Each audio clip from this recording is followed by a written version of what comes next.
Buenos días. El día de hoy vamos a iniciar el módulo 3 de farmacología. Y pues bueno, vamos a iniciar primero con los antiinflamatorios no esteroideos.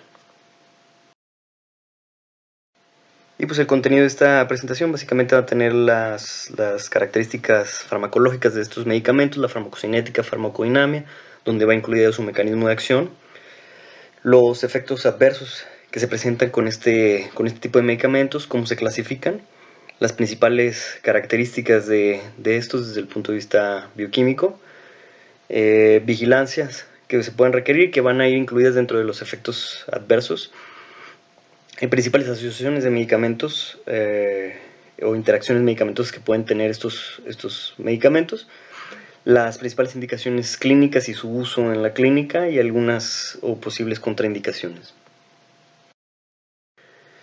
A manera de introducción, pues hay que hablar que este es un grupo de medicamentos muy amplio, heterogéneo, está caracterizado porque todos comparten ciertas propiedades farmacológicas, todos tienen esa función de bloquear la enzima ciclooxigenasa y la inhibición de la síntesis de prostaglandinas.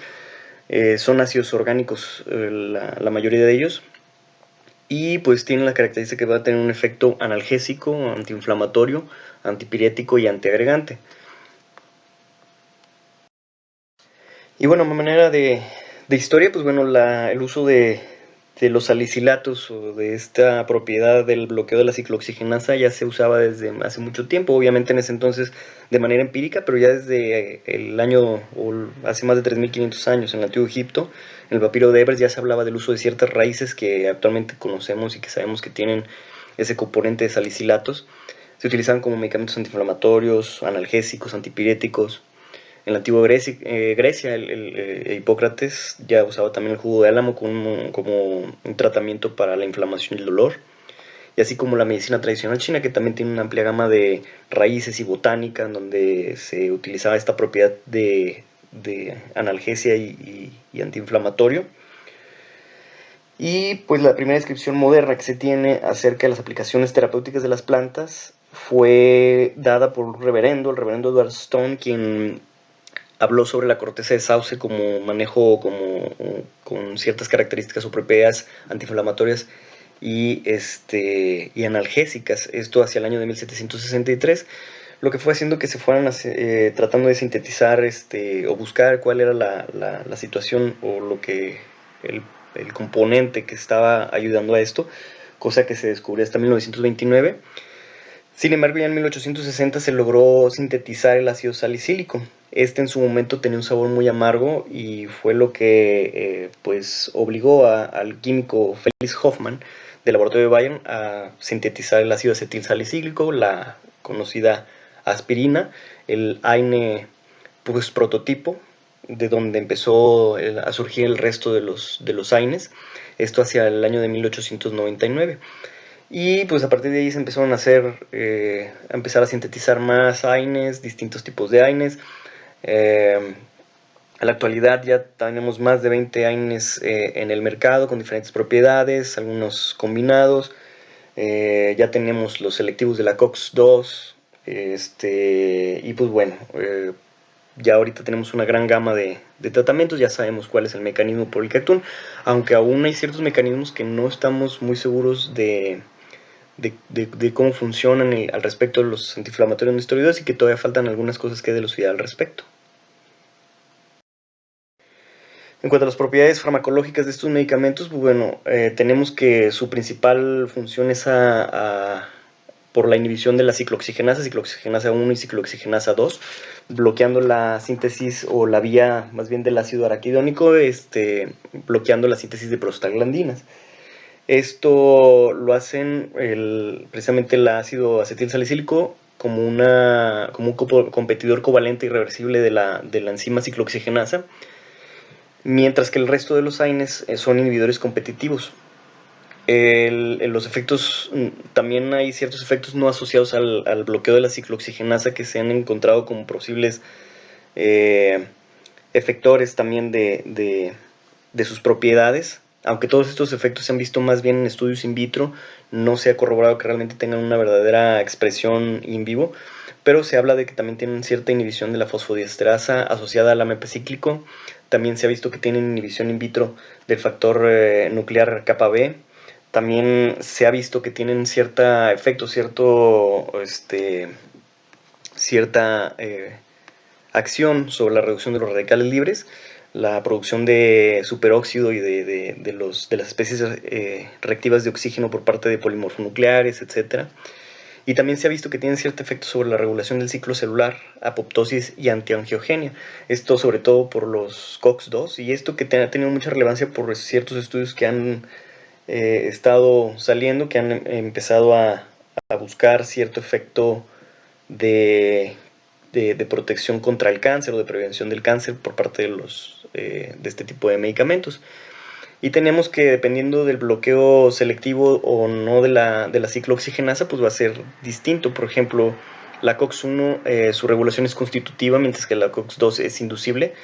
Es decir, la COX-2 se necesita una inducción externa para que se genere la enzima, mientras que la COX-1 es constante, su producción es parte de la propia vía.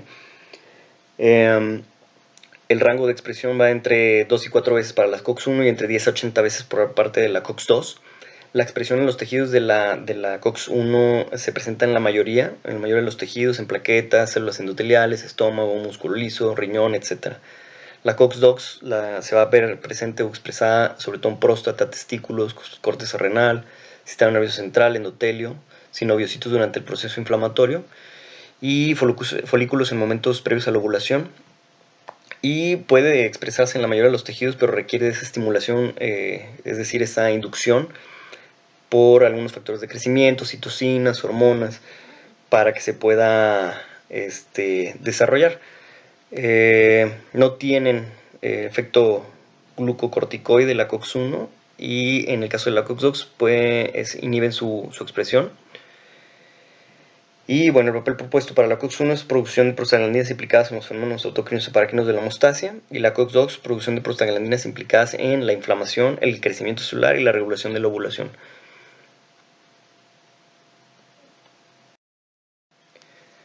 Y bueno, pues recordando un poquito la vía del ácido araquidónico, donde van a actuar este tipo de medicamentos, pues bueno, el ácido araquidónico derivado de los fosfolípidos de las membranas celulares por medio de la degradación por las fosfolipasas van a derivarse hacia ciclooxigenasas, hacia las prostaglandinas o hacia algunos otros componentes como los leucotrienos, las lipoxinas, etc.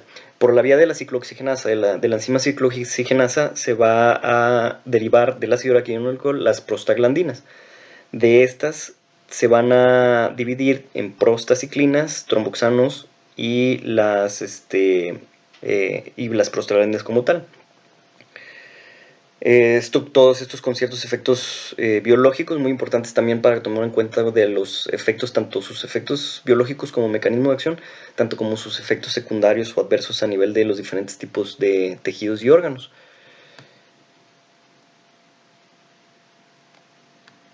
Aquí podemos ver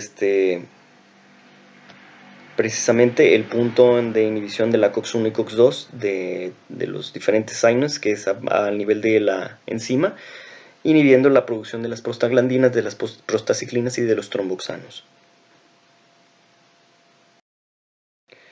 Este es un esquema en donde se ve las diferencias estructurales, bioquímicas o farmacológicas entre la COX-1 y COX-2, que es lo que les da esa propiedad de selectividad de algunos fármacos. Aquí vemos que los no selectivos pues no pueden o no identifican este patrón estructural distinto, mientras que los selectivos o los selectivos de la COX-2 no pueden pasar o no tienen esa afinidad estructural por la enzima COX-1 o la ciclooxigenasa tipo 1, mientras que por la ciclooxigenasa tipo 2 sí lo logran. Estas diferencias estructurales fue lo que dio paso a poder desarrollar este tipo de medicamentos con selectividad COX-2, que pues bueno, tienen ciertas diferencias en cuanto a sus efectos, sobre todo en los efectos adversos. Y bueno, aparte del efecto antiinflamatorio que tienen por bloqueo de las prostaglandinas, estos tipos de medicamentos tienen un efecto antiagregante por el mismo bloqueo de la COX-2, de la COX-1, perdón. Esto es solo dependiente de COX-1, es irreversible en el caso del ácido acetilsalicílico, y pues básicamente va a ser por ese bloqueo de la producción de los tromboxanos, de tromboxano A2. Aquí se una esquematización en donde se ve el bloqueo o la inhibición del tromboxano a nivel plaquetario, que va a inhibir el proceso de agregación plaquetaria, y pues esto también es muy importante tener en cuenta, sobre todo por los efectos secundarios que puedan tener este tipo de medicamentos, o incluso pues el efecto positivo que se le ha dado a, por ejemplo, al ácido acetilsalicílico como prevención primaria o secundaria en patologías cardiovasculares, en donde se busca la antiagregación. Su efecto analgésico también es por parte de acción de las prostaglandinas, de la inhibición de las prostaglandinas. Estas como sensibilizadores de los nociceptores periféricos y sensibilizadores neuronales a nivel del sistema nervioso central, al ser bloqueados van a evitar esa sensación de dolor. De misma manera, también el efecto antipirético que tienen estos medicamentos por inhibición de la activación de las zonas termorreguladas del sistema nervioso central.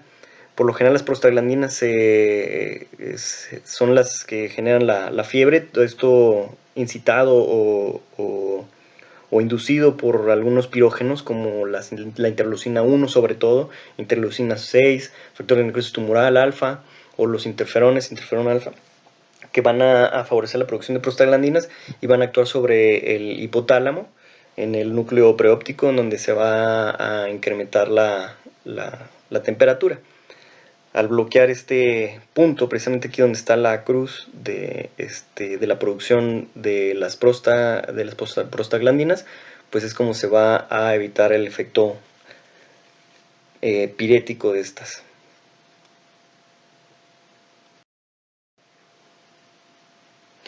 Y bueno, en cuanto a la farmacocinética, pues la mayoría de estos fármacos, o si no es que todos, están unidos a proteínas plasmáticas en más del 90%. Esto es muy importante, ya que pues las proteínas plasmáticas o el nivel de proteínas plasmáticas va a ser importante para la biodisponibilidad de estos medicamentos. Si el fármaco tiene mayor concentración que la unión o la disponibilidad de las proteínas plasmáticas, pues su biodisponibilidad va a ser mayor en suero. Es muy importante también que entender que su metabolismo es hepático, son excretados sus metabolitos inactivos en bilis y orina, y van a ser metabolizados por las sociedades de acción mixta del citocromo P450, sobre todo CYP3A, 2CA, 2C9, 2C8 y 219, C19. Hay que tener en cuenta también que estos fármacos tienen variabilidad farmacológica, es una variabilidad individual dependiendo de los pacientes.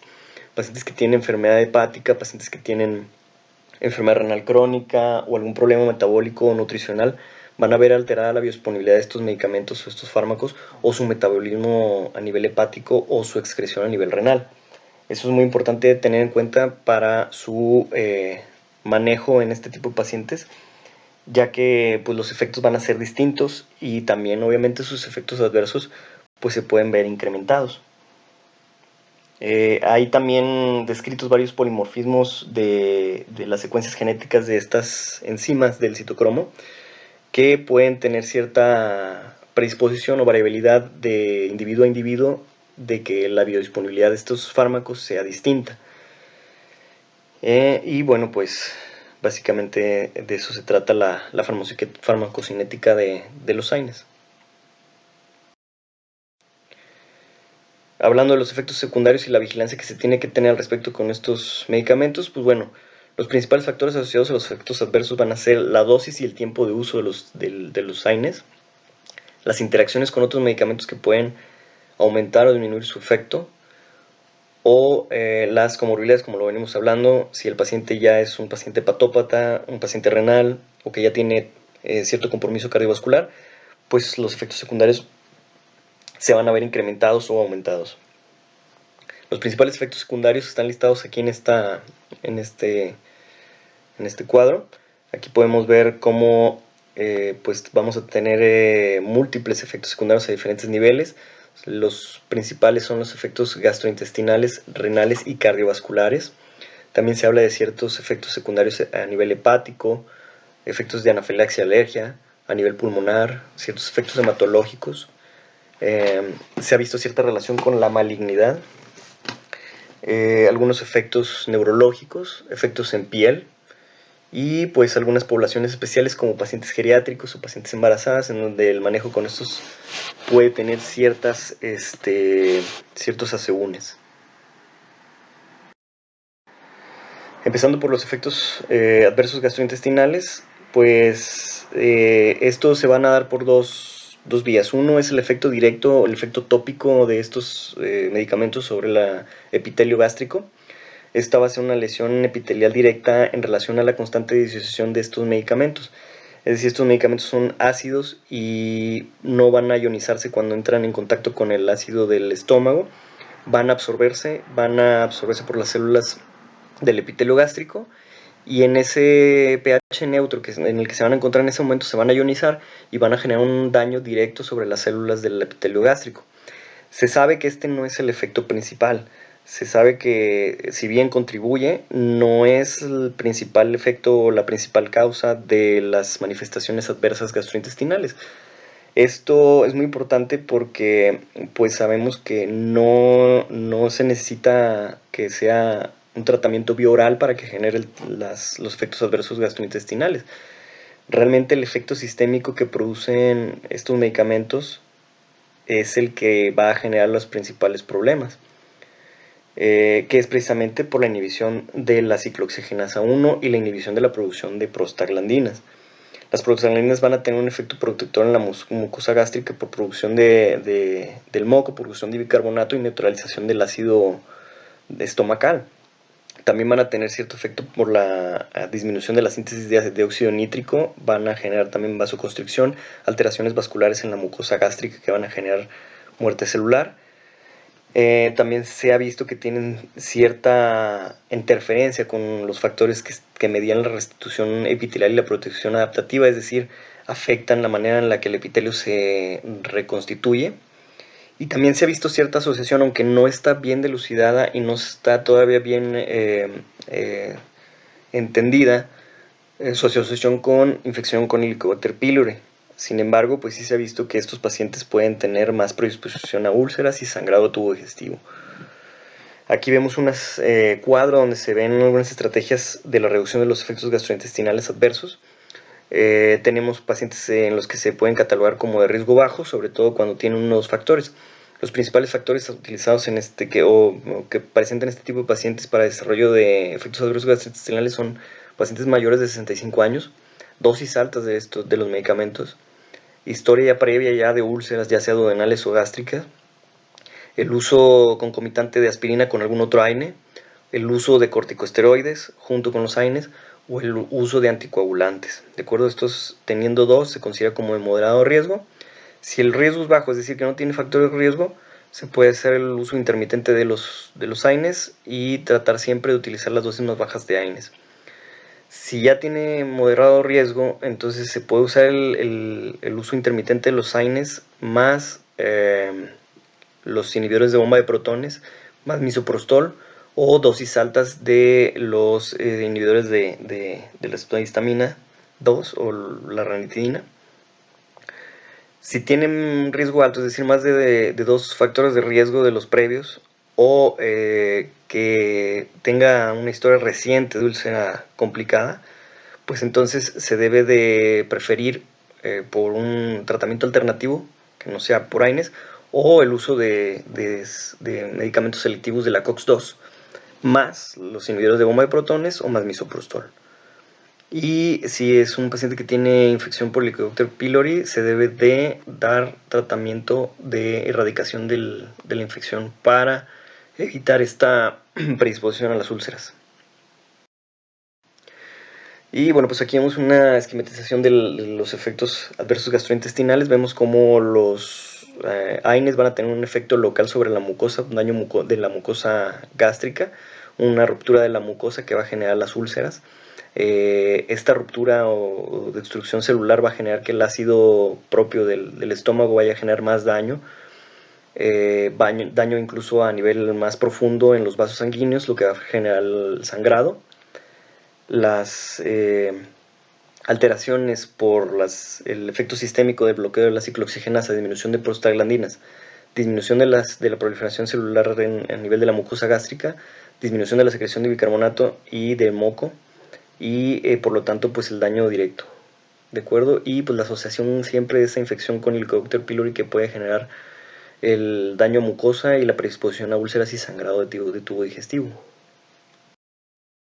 Aquí podemos ver otro de los efectos biológicos de los AINES a nivel de las mitocondrias en el epitelio gástrico, donde se ve cómo interfieren con la producción de ATP por parte de las mitocondrias. Van a bloquear ese paso hacia la síntesis o la sintetasa de ATP. No van a dejar ese paso de los hidrógenos, del hidrógeno hacia la sintetasa. Y pues esto lleva a muerte celular y pues destrucción del epitelio gástrico. Todo esto, pues bueno, los principales efectos gastrointestinales que vamos a tener es desde atrofia del epitelio gástrico, con problemas de malabsorción, vamos a tener erosión gástrica y pues lo más temido que es el sangrado de tubo digestivo, úlceras, ya sea gástricas o duodenales, que van a generar pues riesgo en estos pacientes incluso de muerte si el sangrado no se trata de manera adecuada. Aquí la vigilancia en estos pacientes es ver los factores de riesgo, ver su riesgo de sangrado que tienen y las interacciones de algunos medicamentos. Si vemos que el paciente tiene esos factores de riesgo, pues esas son las medidas que nosotros debemos de tomar para evitar llegar a un problema de sangrado de tubo digestivo que pueda llegar a ser fatal. En cuanto a la vigilancia en este aspecto, pues no es más que eso, vigilar los factores de riesgo y pues tratar de siempre dar las dosis más bajas posibles de AINES, sobre todo en pacientes con los factores de riesgo previamente comentados.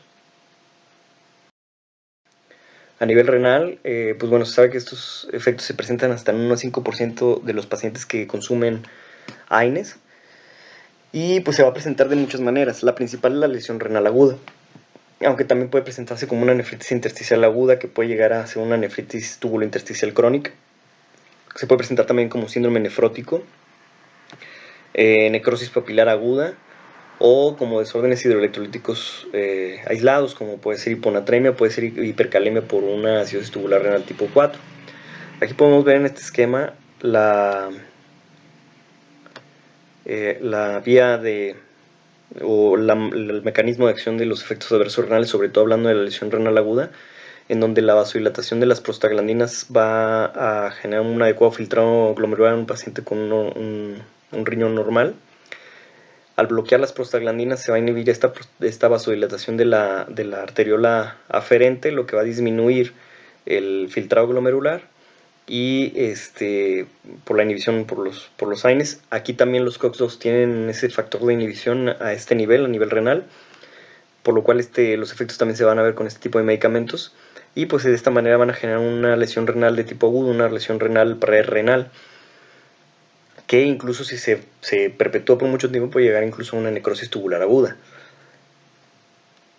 De acuerdo, el tratamiento pues básicamente es la suspensión del fármaco agresor y todos los fármacos que pudieran tener cierta nefrotoxicidad y la adecuada hidratación del paciente. Y bueno, pues también se ha visto cierta relación de los AINES, del consumo crónico de AINES, con el desarrollo de enfermedad renal crónica, sobre todo nefritis intersticial aguda, que puede llevar a ser una nefritis tubulointersticial crónica, que lleve a la enfermedad renal crónica como tal, o a necrosis papilar. Por lo general este tipo de problema se ve asociado más a una producción aumentada de leucotrienos que va a generar cierta respuesta inflamatoria a nivel del tejido renal. Básicamente la nefritis intersticial es una infiltración inflamatoria a nivel del intersticio renal, como se ve aquí un infiltrado inflamatorio. Y pues también se puede presentar como un síndrome nefrótico, aunque es raro ver esta presentación, pero se puede ver como una enfermedad de cambios mínimos o como una nefropatía membranosa. Hay que recordar que hay ciertos factores de riesgo que predisponen a los efectos adversos renales, sobre todo pacientes que tienen hipovolemia. Un paciente que tiene tratamiento crónico con AINES, que de repente presente, por ejemplo, un cuadro gastrointestinal con diarrea, vómito, pérdida de volumen, va a tener mayor riesgo de presentar efectos adversos renales por los AINES, por lo que sería adecuado suspenderlos. Pacientes que ya tengan cierto daño renal previo, enfermedad renal crónica, pacientes con hipercalcemia, uso concomitante de otros medicamentos nefrotóxicos o que pudieran perpetuar la falla renal, como por ejemplo los ARA2 y los YECAS. Este uso concomitante de estos antihipertensivos con los AINES generan una sinergia de la lesión renal aguda, por lo cual hay que tenerlos muy en cuenta cuando tengamos una elevación de ASOAdos en pacientes con este tipo de medicamentos. Y también con los inhibidores de la calcineurina, también la asociación entre estos con los AINES se perpetúa aún más el desarrollo de la lesión renal aguda. Hay que recordar que también los AINES tienen cierto efecto, por este efecto adverso renal sobre la hipertensión, por lo general generan descontrol hipertensivo, en gran medida por la retención hídrica que pueden generar a nivel renal y por las alteraciones hidroelectrolíticas que conllevan. Por lo general esto se ve perpetuado por un efecto que tiene los AINES al tener este efecto de inhibición de la vasodilatación a nivel de la arteriola eferente. Se va a generar una producción de renina aumentada, una disminución de la reabsorción de sodio con aumento de la reabsorción de agua, lo que va a hacer retención hídrica, edema y descontrol hipertensivo. Esto va a generar hiponatremia, y también esta misma alteración del sistema renina-angiotensina aldosterona va a generar hipercalemia por una acidosis tubular renal tipo 4. Aquí lo importante de la vigilancia de estos pacientes es que todos los pacientes con uso crónico de AINES deben de tener por lo menos una vez al año una valoración de las pruebas de función renal, urea y creatinina por lo menos, y monitoreo continuo de la presión arterial para ver si no desarrollan alteraciones de la presión y de electrolitos, sobre todo sodio y potasio, para ver si no hay descontroles hidroelectrolíticos secundarios a estos, por lo menos una vez al año. Pacientes que ya se conocen con problemas renales o que ya tienen efectos secundarios adversos renales, el seguimiento de estos parámetros deberá ser de manera más constante, cada 3 meses, cada 6 meses, dependiendo de la gravedad. Y en pacientes que se presenten con una elevación aguda de los ASOAdos, deberán evaluarse de manera urgente la función renal y deberá suspenderse el tratamiento con los AINES y cualquier nefrotóxico como los ARAS, YECAS, etc. Los eventos adversos cardiovasculares se presentan con una frecuencia de más del 3%. Aquí los COX-2 van a tener cierta predisposición o una predisposición mayor por los efectos adversos cardiovasculares. En el caso de los COX-1 es de dosis dependiente y por lo general va a haber un riesgo aterotrombótico por esta disminución de la producción de prostaglandinas y de tromboxano A2. Sobre todo los principales eventos cardiovasculares que van a presentar estos pacientes van a ser infarto agudo del miocardio, eventos vasculares cerebrales, evento arterial periférico, y también se ha visto cierta asociación o riesgo de desarrollo de insuficiencia cardíaca. Incluso se ha visto cierto aumento de riesgo de fibrilación auricular. Hay que recordar que todos los pacientes con AINES van a tener un aumento de su riesgo cardiovascular en general. Y pues bueno, hay algunas estrategias para reducir este riesgo cardiovascular, como el uso de la aspirina al menos 2 horas antes del uso de los AINES, no usar AINES al menos en los 3-6 meses de un evento cardiovascular agudo. Tenemos entendido que durante un evento agudo, por ejemplo un infarto agudo al miocardio, deben suspenderse inmediatamente los AINES, ya que incluso pueden asociarse a eventos adversos agudos, como ruptura de los músculos papilares o ruptura ventricular. Y pues obviamente por los procedimientos que se pudieran llevar a cabo durante el infarto agudo al miocardio o el evento vascular cerebral, como un cateterismo cardíaco, etc. Se debe hacer un monitoreo continuo de la presión arterial. Ya vimos previamente por los efectos adversos renales que pues tienden al descontrol hipertensivo, y pues tratar de usar las dosis más bajas, como hemos visto, como hemos comentado previamente. Los AINES de preferencia que sean de vida corta, de vida media corta, y evitar las formulaciones de acción extendida o de vida media larga. Siempre todos los pacientes, como medida de vigilancia, debe de hacérsele un rastreo de los factores de riesgo cardiovascular para tener en cuenta esto al momento de prescribir los AINES, de manera que si un paciente tiene factores de riesgo cardiovascular, como con cualquier modelo estadístico de cálculo de riesgo cardiovascular, pues se le deberán de tomar estas consideraciones al respecto. En cuanto a los efectos adversos hepáticos, por lo general lo que se llega a ver en estos pacientes es transaminasemia. La falla hepática es rara, no es común, por lo general solo se ve en 1,8 de por cada 100.000 pacientes al año. Y pues por lo general este tipo de efectos adversos hepáticos ocurre durante las primeras 6 a 12 semanas de inicio del tratamiento y se resuelve entre 4 a 8 semanas al suspender el AINE. Por lo general la vigilancia de estos pacientes va encaminada a valorar las transaminasas. Si las transaminasas están por arriba de 3 veces el límite normal, si vemos hipolipominemia o aumento del INR como datos indirectos de la función hepática, deberemos suspender los AINES y buscar en ese momento alguna causa de esto, y si no se encuentra la causa, pues entonces se pudiera asociar esto al tratamiento con los AINES. Aquí también igual los factores de riesgo pues sería pacientes que ya tienen cierto daño hepático o alguna condición que pudiera ser factor de riesgo hepático, como alcoholismo crónico, por lo que en estos pacientes debemos tener una vigilancia más constante. También igual se recomienda una medición de transaminasas o en general de pruebas de funcionamiento hepático una vez al año en pacientes en tratamiento crónico con AINES o en pacientes que se saben ya con problemas o que han tenido previamente efectos adversos hepáticos con algún otro medicamento o con los mismos AINES. Se van a hacer registros de transaminasas de pruebas de función hepático al menos cada 6 meses o cada 3 meses. En cuanto a la anafilaxia y la alergia, pues hay dos tipos, o bueno, más bien dos grupos: las reacciones pseudoalérgicas y las reacciones alérgicas como tal. Estas se dividen todas en 5 tipos.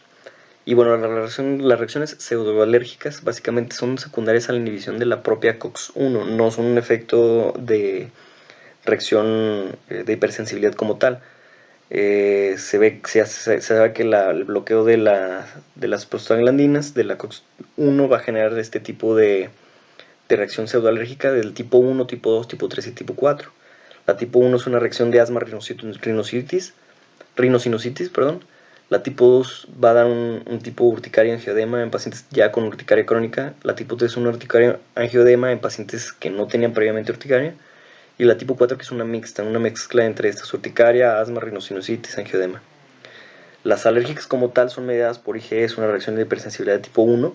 Y hay dos, que son el tipo 5 y tipo 6, que es la urticaria angioedema asociada a un AINE, o la anafilaxia como tal, o choque anafiláctico asociada a un AINE en específico. Y pues bueno, básicamente aquí el control, el manejo es de una reacción alérgica. En el caso de las reacciones alérgicas mediadas por IgE, dependiendo de la gravedad, pues será el manejo.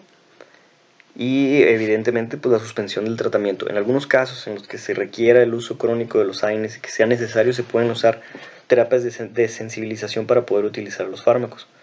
Sin embargo, siempre que haya reacciones de pseudoalergia o alérgicas, la idea es tratar de evitar los medicamentos antiinflamatorios, los AINES. Por lo general estas se ven más frecuentemente en los que tienen inhibición de la COX-1. En cuanto a la piel, pues lo que se ha visto es pseudoporfiria.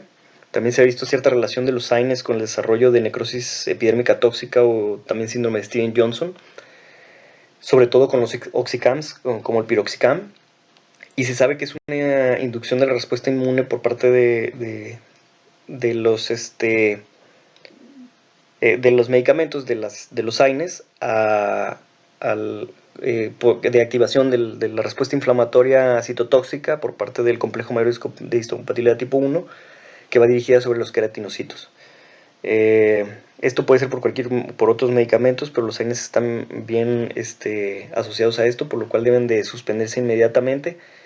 Es una reacción rara, no es común, no hay vigilancia que se deba de hacer, no es predecible este tipo de reacciones. La única manera de predecirlo es que ya le haya sucedido previamente o que tenga antecedente de este tipo de reacciones a algún otro medicamento, pero de allí en más no hay manera de predecir este tipo de reacciones cutáneas. Y pues básicamente esto sería a nivel de piel. Algunos efectos adversos neurológicos que se han asociado a AINES son raros.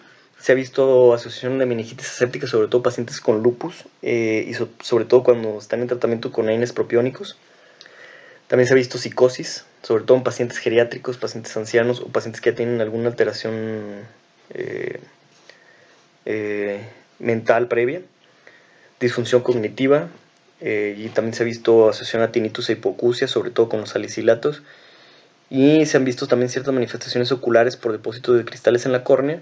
Y hay ciertos reportes anecdóticos o reportes de casos de afección de nervio óptico por AINES, aunque en realidad es algo muy raro sobre el reporte de caso. No es algo que suceda de manera común. Los hematológicos, pues los principales son la antiagregación, ese pues básicamente es el más común, pero también hay ciertos pacientes que pueden presentar neutropenia o anemia plástica, sobre todo la indometacina, la fenilbutazona o el metamizol, que tienen esa predisposición por las penias, neutropenia y anemia plástica, y la prevalencia es solo del 1% de pacientes que consumen los AINES. La antiagregación plaquetaria, esta pues sí es más importante, esta es pues más común, y esto se ve aumentado o se ve perpetuado sobre todo en pacientes que tienen algún defecto previo de plaquetas, ya sea cualitativo o cuantitativo. También en los periodos perioperatorios puede aumentar la morbimortalidad en los pacientes cuando están en tratamiento con AINES, por lo cual en el perioperatorio los AINES deben de suspenderse en un tiempo de 4 a 5 vidas medias aproximadamente. Y el uso concomitante de algún otro antiagregante o algún anticoagulante junto con los AINES. De acuerdo, está un paciente con AINES y a lo mejor es un paciente con un problema cardiovascular previo que está con doble antiagregación o que está con anticoagulante, etcétera, pues esto aumenta el riesgo de sangrado en estos pacientes, por lo cual hay que tener en cuenta. Estas también reacciones son raras, aunque también se recomienda que al menos una vez al año los pacientes tengan una biometría hemática para valorar el conteo leucocitario de hemoglobina y plaquetas. Y pues la vigilancia de los pacientes en cuanto a la antiagregación va a ser básicamente los cuidados perioperatorios en cuanto a la suspensión de los medicamentos, y pues pacientes que tengan el uso concomitante con antiagregantes y anticoagulantes, valorar la suspensión del AINE o pues estar al pendiente del riesgo de sangrado y ver el riesgo-beneficio de estos.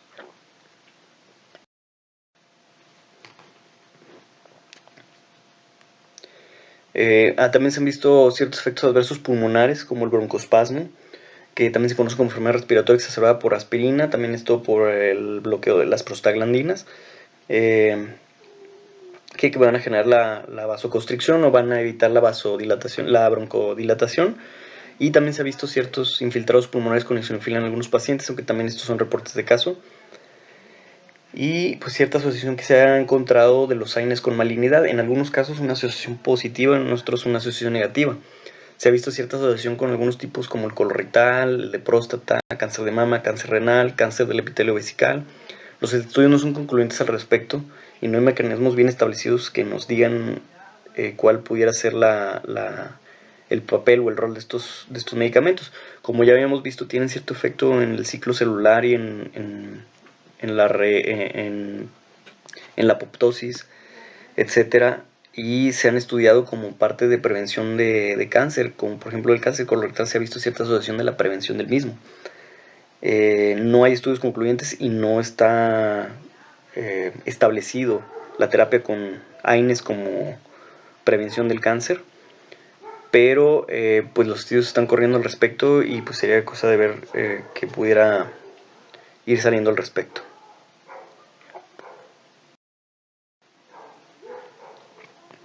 La clasificación de los AINES pues se va a dar en vía de tres principales características. Uno, su selectividad, ya sea que sean selectivos o no selectivos, ya sea que sea selectivo de la COX-2 o que no tenga selectividad. Otro es la estructura química, que la vamos a ver ahorita más adelante, y la semivida. La semivida pues se va a dividir en vida media corta y vida media larga. Y el punto de corte son 6 horas.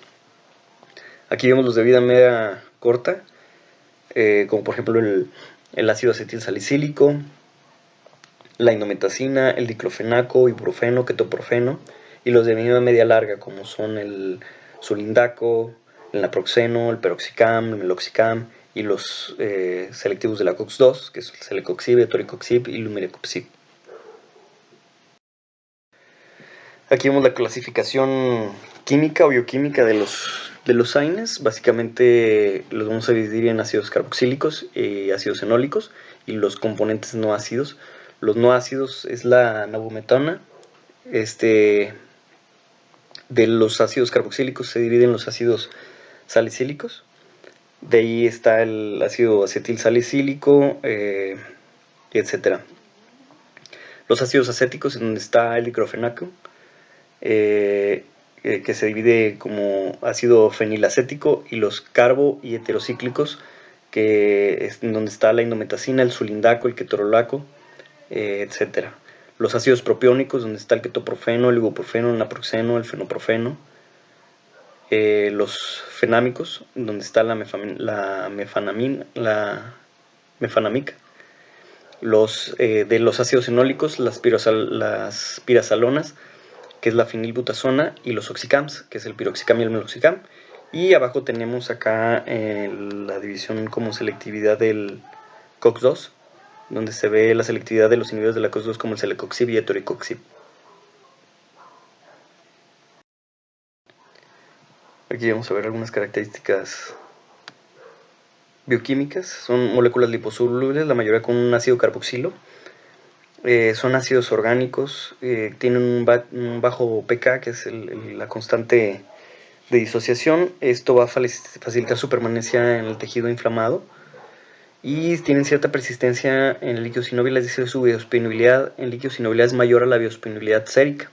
Aquí vemos las estructuras químicas de algunos de ellos, como la aspirina, la indometacina, el naproxeno. Los piroxicams, como vemos, tienen el grupo ácido carboxílico.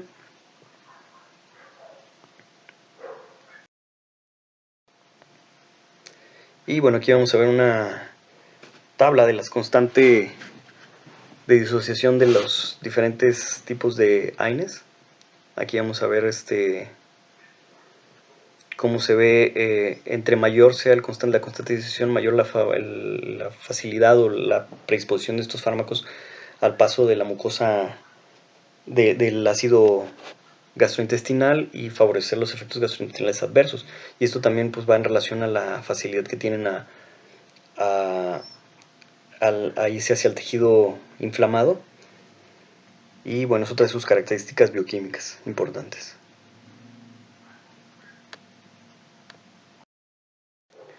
Y bueno, aquí vamos a ver algunas características de los principales, como la aspirina. Hay varias formulaciones, dependiendo también del país. Obviamente esto es una literatura no mexicana. Máxima dosis de ácido acetilsalicílico recomendada son 3.000 miligramos. Y una vida media más o menos de 4 a 6 horas con un tiempo de acción de 0.5 horas. Aquí vemos algunas de sus características de ajuste de dosis o precauciones especiales, como el decremento del 50% de pacientes con falla renal o insuficiencia hepática. Algunos otros ácidos salicílicos como el salsalato y el diflunisal. Aquí vemos los ácidos acéticos como el diclofenaco, algunas de sus presentaciones, tanto tópicas como en tabletas. Su dosis máxima de 225, su tiempo de acción de 1 a 2 horas y su vida media de 2 horas. Asociada a un mayor aumento de las transaminasas y de la transaminasemia que otros AINES. La indometacina y el sulindaco, la indometacina con una dosis máxima de 200, un tiempo de acción de 1 a 4 horas y una vida media de 12 a 13 horas. De 2 a 13 horas. Aprobado para el tratamiento también de pacientes con conducto arterioso permeable, y precisamente pues esta indicación en pacientes embarazadas o más bien contraindicación en pacientes embarazadas. Sulindaco, aquí vemos también sus dosis máximas, sus tiempos de acción y su dosis y su vida media. Ketorolaco, igual, sus presentaciones, sus dosis máximas, subidas medias.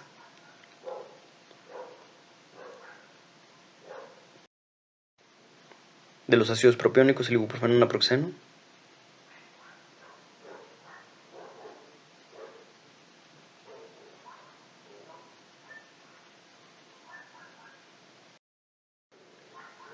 Ketoprofeno, fenoprofeno, igual. Aquí podemos ver las dosis máximas, el tipo de acción y la vida media, sus diferentes presentaciones y las características especiales que pueden tener algunos de ellos, como por ejemplo el ketoprofeno, disminuir la dosis en pacientes con enfermedad renal crónica o enfermedad hepática, igual en pacientes ancianos. Los oxicams, como el piroxicam y el oxicam, disminuir en pacientes con problemas hepáticos crónicos y pacientes adultos mayores. Y los selectivos de la COX-2, el celecoxib contraindicado en pacientes o pacientes con alergia a las sulfonamidas, ya que es un derivado de las mismas. Y el letrocoxib contraindicado en pacientes con enfermedad renal crónica o hepática crónica severa, y puedes tener precaución cuando la lesión renal o hepática es leve. Aquí están igual las dosis máximas y la vida media. Algunas principales asociaciones o interacciones que pueden tener estos fármacos, pues muchas, son muchísimas, todas las que tengan interacción con el metabolismo hepático, con el citocromo Pp450, todas las que tengan secreción renal, las que tengan alteración de las proteínas plasmáticas, todas tienen cierta asociación. Las principales que pudiéramos mencionar, pues, por ejemplo, el metotrexate. Todos los AINES tienen una disminución de la excreción del mismo y aumento de su biodisponibilidad. En cuanto a los aminoglucósidos, también todos tienen un aumento de las concentraciones plasmáticas y favorecen la oto y nefrotoxicidad del mismo. Aquí, por ejemplo, tacrolimus y ciclosporina, que ya habíamos visto previamente, todos los AINES tienden a un aumento del riesgo de nefrotoxicidad por estos fármacos. Los antihipertensivos, sobre todo hablando de los YECA, tienen un efecto antagónico antihipertensivo y aparte de aumento o predisposición a la insuficiencia renal y a la hipercalemia. Los antiagregantes como clopidogrel o algunos anticoagulantes que tienen también esta interacción con los AINES que pueden favorecer o aumentar el riesgo de sangrado. En el caso, por ejemplo, también de los antidepresivos, sobre todo los inhibidores de la recaptura, los selectivos de la recaptura de serotonina, en donde se ha visto cierta asociación entre la relación de los AINES con estos para el aumento del riesgo de sangrado de tubo digestivo. No se conoce bien el mecanismo por el cual, pero se sabe que esta asociación aumenta el riesgo de sangrado, probablemente por un efecto propio de los inhibidores de recaptura de serotonina en la agregación plaquetaria. Y las indicaciones clínicas pues son múltiples. Como vimos, es un medicamento que se utiliza como analgésico, antiinflamatorio, como antipirético y como antiagregante. Pues básicamente tenemos que tener en cuenta que es un fármaco que por lo general no es un fármaco modificador de la enfermedad, es un fármaco que va dirigido a moderar o a mitigar los síntomas. Son fármacos que se deben utilizar a las dosis más bajas posibles para mitigar los síntomas y por el menor tiempo posible. Tenemos una guía por parte del Colegio Mexicano de Reumatología sobre el uso apropiado de los antiinflamatorios no esteroideos en reumatología. Es un consenso entre la Sociedad Española y el Colegio Mexicano. Y pues nos hacen varias recomendaciones acerca del uso apropiado de los AINES. Nos hablan, por ejemplo, sobre los AINES en general pueden recomendarse para tratar dolor o inflamación en reuma.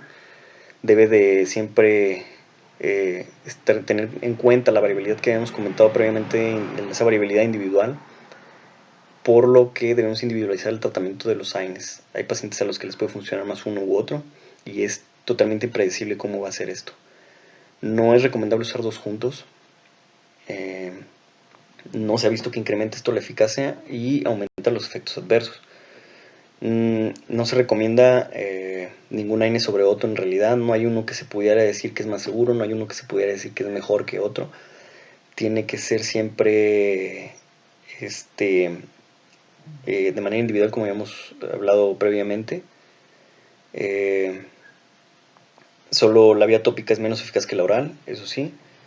En procesos agudos debe utilizarse los AINES durante el menor tiempo posible que se pueda, a la dosis máxima tolerada suficiente para ser eficaz. Tratar de que sea la dosis más baja que podamos llevar. En procesos crónicos, la dosis deberá ser la dosis mínima necesaria para mantener al paciente con una respuesta favorable, siempre tomando en cuenta los factores clínicos propios de cada paciente, los efectos adversos que ya puedan haber presentado o las comorbilidades. En la ortitis reumatoide se usarán de forma conjunta con los fármacos, como comentábamos, no son modificadores los AINES, y estos deberán suspenderse en caso de que la sintomatología ya no esté presente. En los problemas mecánicos deberán de probarse algunas otras alternativas aparte de los AINES para minimizar el uso de los mismos, con medidas no farmacológicas, algunos otros tipos de analgésicos. Algunas recomendaciones sobre la toxicidad, lo que ya estamos hablando, el riesgo gastrointestinal. Se deberá valorar el riesgo personal individualizado de cada paciente, como lo hemos visto con los factores de riesgo que les comentamos, para ver si se va a hacer el uso concomitante de algún inhibidor de bomba de protones, de misoprostol, o el uso de los COX-CIPs o de los selectivos de COX-2.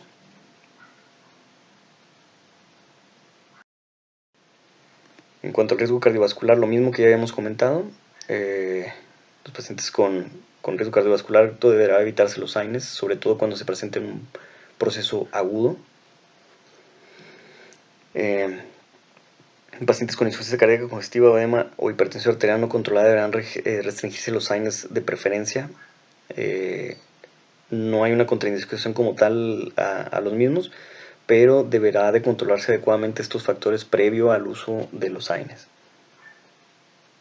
En pacientes anticoagulados deberán restringirse los AINES de manera de preferencia. Se considera mejor de primera elección las medidas no farmacológicas o algunos otros medicamentos como el paracetamol o la codeína.